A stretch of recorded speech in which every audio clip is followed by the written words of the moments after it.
Subscribe to our YouTube channel for latest update and follow us on Instagram and Facebook. Hello, welcome to Vidyapeeth channel. This is Sonia Sharma और आज हम discuss करने जा रहे हैं class 10th का chapter 3 that is the pair of linear equations in two variable का introduction part 2। जैसे कि हमने इंट्रोडक्शन पार्ट 1 में ये डिस्कस किया था कि इस चैप्टर का मतलब क्या है, लीनियर इक्वेशन का क्या मतलब होता है, टू वेरिएबल्स का क्या मतलब होता है। थोड़ा सा मैं रिव्यू कर दूं।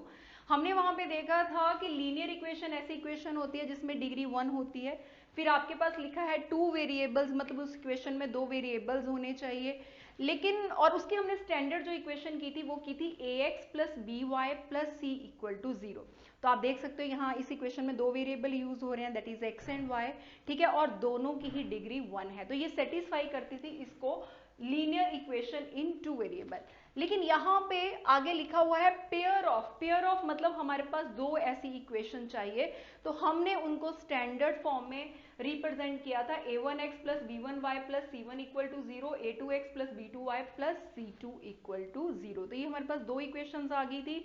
फिर हमने डिस्कस किया था कि हम जो है वो दो मेथड्स को जो है वो डिस्कस करेंगे, दैट इज एल्जेब्रिकल एक्सप्रेशन होगा और ग्राफिकल रिप्रेजेंटेशन होगा। ठीक है, तो ग्राफिकल रिप्रेजेंटेशन जो है उसमें हमारे पास क्या होगा, क्योंकि दो इक्वेशन है तो दो लाइंस आएंगी और वो दो लाइन तीन केसेस अराइज कर रही थी कि या तो जो लाइंस होंगी वो इंटरसेक्ट करेंगी, या फिर वो पैरेलल होंगी, या फिर वो ओवरलैप करेंगी, मींस वो कोइंसिडेंट होंगी। तो ये हम कंसेप्ट जो है वो पहले डिस्कस कर चुके हैं। उसके बाद हमने की थी 3 एक्सरसाइज, 3.1 एक्सरसाइज थी। उसमें हमने देखा था कि हमें जो है दोनों मेथड जो उसमें शो करने पड़ते थे, अलजेब्रिकल एक्सप्रेशन भी दिखाना पड़ता था और फिर उसे ग्राफ के रूप में शो भी करना पड़ता था। तो जब हम पूरा ग्राफ बनाते थे उसके बाद हमें पता चलता था कि इन तीन केसेस में से लाइन जो है वो क्या हो रही है, वो इंटरसेक्ट हो रही है, पैरेलल हो रही है, या कोइंसिडेंट हो रही है, राइट। लेकिन अगर मैं ये आपसे कहूं कि आज हम वो मेथड डिस्कस करने जा रहे हैं जिसमें बिना ग्राफ बनाए हम जो है एक पर्टिकुलर रेशो से ये बता सकते हैं कि ग्राफ इन तीनों में से क्या होने वाला है, तो आपको कैसा लगेगा? बढ़िया ना? तो चलिए आज हम यही मेथड डिस्कस करने जा रहे हैं। इस कंसेप्ट को चलिए हम समझते हैं।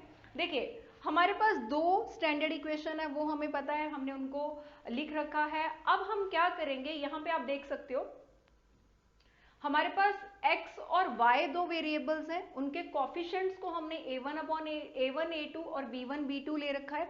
तो हम क्या करेंगे, ये जो x और y है इनके कॉफिशिएंट का रेशो लेंगे। तो आप देख सकते हो यहाँ पे मैंने ग्राफिकल रिप्रेजेंटेशन हेडिंग दे रखा है, मतलब इस रिलेशन से हम बता सकते हैं कि ग्राफ कौन सा होने वाला है। तो हमने क्या किया, a1 upon a2 is not equal to b1 upon b2 आता है, तो इट मीन्स वो जो ग्राफ होगा वो आपका इंटरसेक्टिंग लाइंस का होगा। तो थोड़ा सा और अच्छी तरह समझते हैं इसे एग्जांपल लेके। ये देखिए यहाँ पे मैंने एग्जांपल लिख रखी है, हमारे पास दो इक्वेशंस ले रखी हैं। अब देखिए यहाँ पे a1 a2 क्या है, अगर हम इस स्टैंडर्ड इक्वेशन के साथ कंपेयर करें तो वो कॉफिशिएंट ऑफ x के हैं। तो यहाँ पे देखिए a1 क्या है, फर्स्ट इक्वेशन का x का कॉफिशिएंट, तो यहाँ पे फर्स्ट इक्वेशन का x का कॉफिशिएंट है 5 और a2 आपके पास आ गया 2। उसी तरह ये जो b1 b2 है ये देखिए y के कॉफिशिएंट है, तो ये -3/4 आ गया। तो आप ये देख सकते हो कि ये जो रेशो है ये इक्वल टू नहीं है, इट मीन्स ये सेटिस्फाई करते हैं इस कंडीशन को, means a1 upon a2 is not equal to b1 upon b2। इसका मतलब ये जो इक्वेशन है ये ग्राफिकली क्या रिप्रेजेंट करने वाली है, इंटरसेक्टिंग लाइंस को रिप्रेजेंट करने वाली है। ठीक है जी, तो देखिए बिना ग्राफ बनाए हमने जो है ये ग्राफ क्या शो होने वाला है वो हमने बता दिया। अब चलते हैं थोड़ा सा आगे। आगे हम इस चैप्टर में पढ़ेंगे कि जो इक्वेशंस हमारे पास गिवन है वो किस तरह का सॉल्यूशन शो करेगी। सॉल्यूशन यूनिक हो सकता है, इनफाइनाइट मैनी हो सकता है, या हो सकता है इक्वेशन का सॉल्यूशन ही ना हो। तो यहाँ पे आप देख सकते हो सॉल्यूशन ये इंटरसेक्टिंग लाइंस है ग्राफ की रिप्रेजेंटेशन के अकॉर्डिंगली। इंटरसेक्टिंग मीन्स मतलब किसी एक पॉइंट पे वो मीट करेंगी या इंटरसेक्ट करेंगी। इट मीन्स कोई एक पॉइंट, इसलिए हमने यहाँ पे क्या लिखा है, यूनिक सोल्यूशन। तो ये इक्वेशन जिसमें a1 upon a2 is not equal to b1 upon b2 होगा और हमसे सोल्यूशन पूछा गया होगा, तो हम कहेंगे ये रिलेशन जो इक्वेशंस हैं वो यूनिक सोल्यूशन शो करेंगी, या हम इसे कह सकते हैं ओनली वन सोल्यूशन। ठीक है, उसके बाद हम आगे ये देखिए यहाँ पे मैंने सिस्टम लिख रखा है कि हमारे पास जो इक्वेशन है इसका सिस्टम क्या है। तो यहाँ पे हम दो शब्द पढ़ेंगे, that is the consistent and inconsistent. अब थोड़ा सा इसका मतलब समझ लेते हैं। कंसिस्टेंट का मतलब होता है एटलीस्ट वन सोल्यूशन, मतलब कोई ऐसी इक्वेशन, पेयर ऑफ इक्वेशन है हमारे पास, उनका कम से कम एक सोल्यूशन हो। तो यहाँ पे आप देख सकते हो, यहाँ पे हमने पहले ही लिख रखा है, अभी डिस्कस किया कि यूनिक सोल्यूशन है, ठीक है। यूनिक सोल्यूशन मतलब एक सोल्यूशन, तो इट मींस ये जो सिस्टम है, ये जो इक्वेशन है, इनका सिस्टम क्या हुआ, कंसिस्टेंट, ठीक है जी। आई होप आपको क्लियर हो रहा होगा। अब चलते हैं हम आगे। यहाँ पे हमने देखा था कि ये नॉट इक्वल टू आया था, लेकिन अगर इक्वल टू आया तो, अगर a1 upon a2 equal to b1 upon b2 आ गया तो हम क्या करेंगे, तो हम नेक्स्ट स्टेप करेंगे। नेक्स्ट स्टेप में इक्वेशन में, क्योंकि हमारे पास c1 और c2 भी है, तो हम c1 और c2 का रेशो चेक करेंगे। अगर वो नॉट इक्वल टू आता है तो हमारे पास जो लाइंस होंगी वो क्या होंगी, पैरेलल लाइंस होंगी, ठीक है। तो यहाँ पे भी मैंने जो है वो दो इक्वेशंस लिख रखी हैं, 2x plus 3y minus 7 equal to 0, 4x plus 6y plus 3 equal to 0। तो हम चेक करते हैं इसके। देखिए जी, x का कोफिशिएंट जो होगा a1 अपॉन a2 होगा, तो ये आ गया।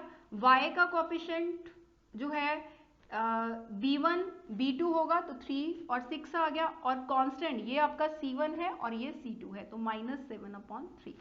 ये देखिए ये कैंसिल हो रहा है, 1/2 1/2, ये इक्वल आ गया, but it is not, 1/2 is not equal to minus 7/3। तो ये किस कंडीशन को सेटिस्फाई कर रहा है, इस रेशो को, ठीक है।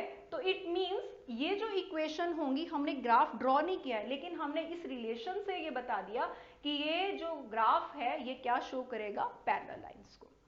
क्लियर। तो आगे चलते हैं, सॉल्यूशन की बात आती है। तो पैरेलल लाइंस हैं मींस जो कभी किसी पॉइंट पे इंटरसेक्ट नहीं होंगी, जिनमें परपेंडिकुलर डिस्टेंस जो है वो कांस्टेंट रहता है। तो अगर ये किसी पॉइंट पे इंटरसेक्ट ही नहीं होंगी तो इट मींस हमारे पास कभी कोई सॉल्यूशन ही नहीं होगा। तो अगर सॉल्यूशन नहीं होगा तो हम उसे क्या कहेंगे, नो सॉल्यूशन, ठीक है। अब अगली बात आती है सिस्टम की। तो अभी हमने क्या बोला कि कंसिस्टेंट के लिए एटलीस्ट वन सॉल्यूशन का होना जरूरी है, और यहाँ पे सॉल्यूशन ही नहीं है, तो इट मींस इन इक्वेशन का जो सिस्टम होगा वो क्या होगा, इनकंसिस्टेंट। क्लियर। तो चलिए, तो अब हमने नेक्स्ट केस लिया, a1 upon a2 equal to b1 upon b2 equal to c1 upon c2, ठीक है। अब हमारे पास जब ये केस आ गया तो लाइन जो है ग्राफिकली क्या रिप्रेजेंट करेंगी, कोइंसिडेंट, ठीक है। तो हमने इक्वेशंस लिख रखी हैं, हम इनको चेक करते हैं। तो ये देखिए a1 दैट इज 3, a2 6, उसी तरह b1 b2 आपके पास 4 8 आ गया, ये आ गया 1/2। ये देखिए कैंसिल कर सकते हैं आप, ये देखिए, तो आपके पास 1/2 1/2 1/2 आ गया। It means a1 upon a2 equal to b1 upon b2 equal to c1 upon c2 आ गया। तो इट मीन्स ये जो इक्वेशंस हैं ये ग्राफिकली ओवरलैप करेंगी, कोइंसिडेंट लाइंस को शो करेंगी। अब बात करते हैं सॉल्यूशन की। तो सॉल्यूशन की अगर हम बात करें तो इन इक्वेशन का इनफाइनाइट मैनी सॉल्यूशन होगा, क्योंकि ये कोइंसिडेंट लाइन है। तो इनके ये देखिए यहाँ पे इस पॉइंट पे हर पॉइंट पे जो है वो सॉल्यूशन होगा, तो बहुत सारे सॉल्यूशंस होंगे।